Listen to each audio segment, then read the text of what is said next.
Alright, so we're going to begin making our pretend papyrus paper. So we're going to need a type of placemat. Here I have a tray. This is glue and water mixed together.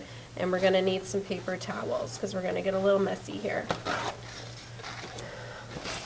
So you want to lay your paper towels over your placemat.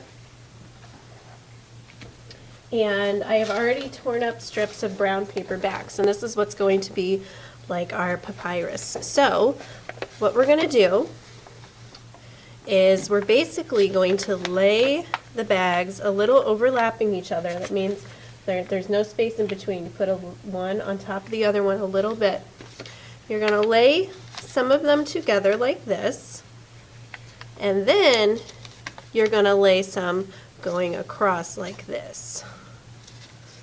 Okay? So this is how it'll kind of look at the end. Now, the way we do it is we have to use the glue, otherwise it's not going to stick. So, we have to get each strip wet. So what I'm going to do is I'm going to lay the bag into the glue, and I'm not dunking it, I'm not smashing it, I'm gently just letting it lay into the glue, and then I'm bringing it up, I'm letting glue get all over it. And then you want to let it drip a little bit over the container so we don't get such a mess. So I'm just going to let it drip. Now your hands are going to get gluey, but it's okay because all this glue can come off our hands. So let it drip, and then just lay it on your paper towel. Okay, and then get your next strip. And you do the same thing.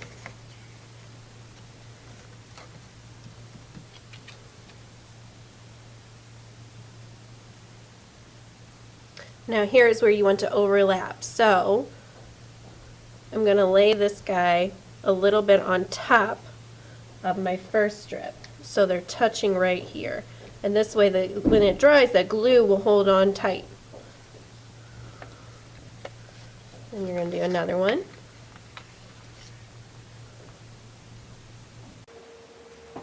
And overlap. And one more. So I'm doing about 4 across.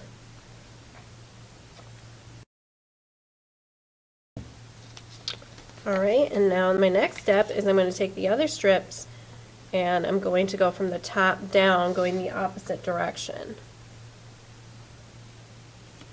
So these go across. These were going up and down. These are called vertical. These next ones are going to go across. These are called horizontal. But it's still the same process. Now with these, they don't have to overlap, so you can just lay them on wherever you would like.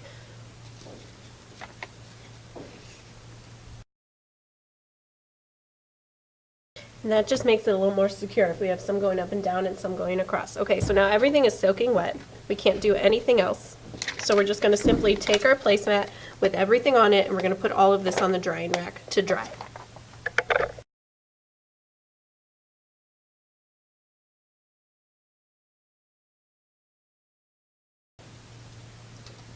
Okay, so now my paper has dried and I've taken it off its placemat, and the only problem that I ran into was some of the paper towel got stuck to the back of it, so I had to kind of pick at it a little bit. But that's not really a big deal to me since it's on the back. But here's our paper. So this is kind of what papyrus paper looked like.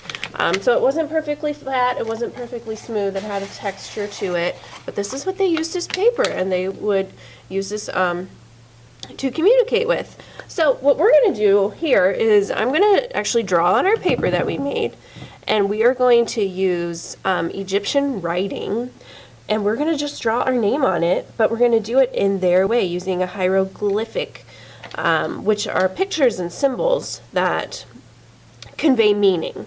So we are going to look at, we're going to have a resource in the room that we can look off of, and we're going to draw our name, and think of it like a real paper. You want it to look beautiful. It's going to be a piece of art. So I'm going to do it with a pencil first. Now pencil's going to, it's not going to be able to, you're not going to be able to see it as well on this as you would on white paper, but I still want you to use a pencil first in case you make a mistake, because this is your paper. You can't go just get a new one, right? We made this, so. Pencil first, okay? So I'm going to start drawing my name, and I'm going to choose my last name, Sauer. So it's 5 letters. and I'm gonna look at my little chart, and this will be up on the smartboard in the room, okay?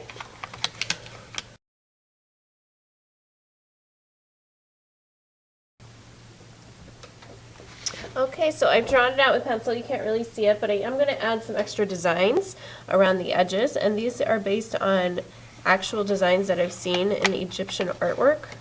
So I'm not really just making it up, it's stuff I've actually seen. So the paintings on the walls, carvings on the walls that we see in Egyptian culture is what I'm basing it off of. And this is just to add more interest to the piece so it doesn't seem as plain. So I'm thinking of it like an actual artwork. What's going to look best? That's my job as an artist, to think what's going to look best. It's hard to draw on this because there's so much texture involved. All the wrinkles, all the parts that poof up on you. It's going to be hard. That is our challenge. Learning about history, learning how they did it. It wasn't always easy. Okay, so now that I am done drawing, I am going to begin the coloring process.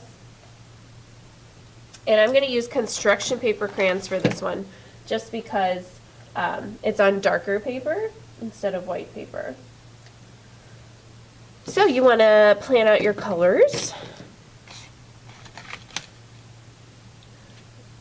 And I think I'm going to give mine an outline for each one. And you really want to take your time with this because it is going to be harder with all those bumps.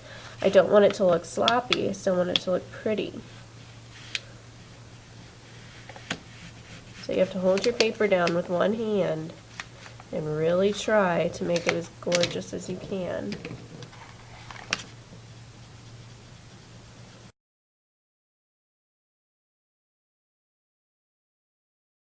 Now I'm pressing pretty hard with my crayon as I'm going along here because I'm finding that it needs it. It needs to be pressed a little harder on this paper, but don't press too hard that you're going to break your crayon. Alright, so now that I'm done with that, I'm going to color all these in. So I just outlined them with a color. Now I'm choosing a different color to color them in with. And this is going to, again, add more interest, add more color. It's going to make people stop and look. The more we think about our art, the more exciting it will become.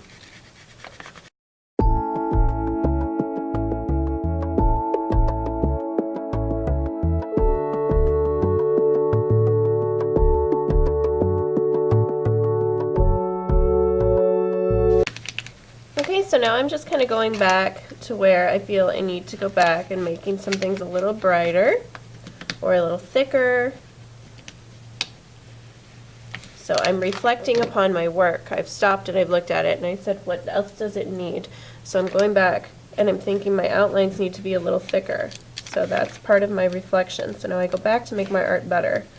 A lot of us forget to reflect and to take those final steps. And really those are one of the most important steps. That and just planning your picture, some of the most important steps. And we forget to do them.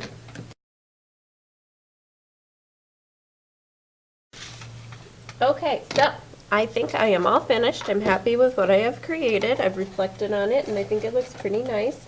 So this is my Egyptian artwork using hieroglyphics and making our own paper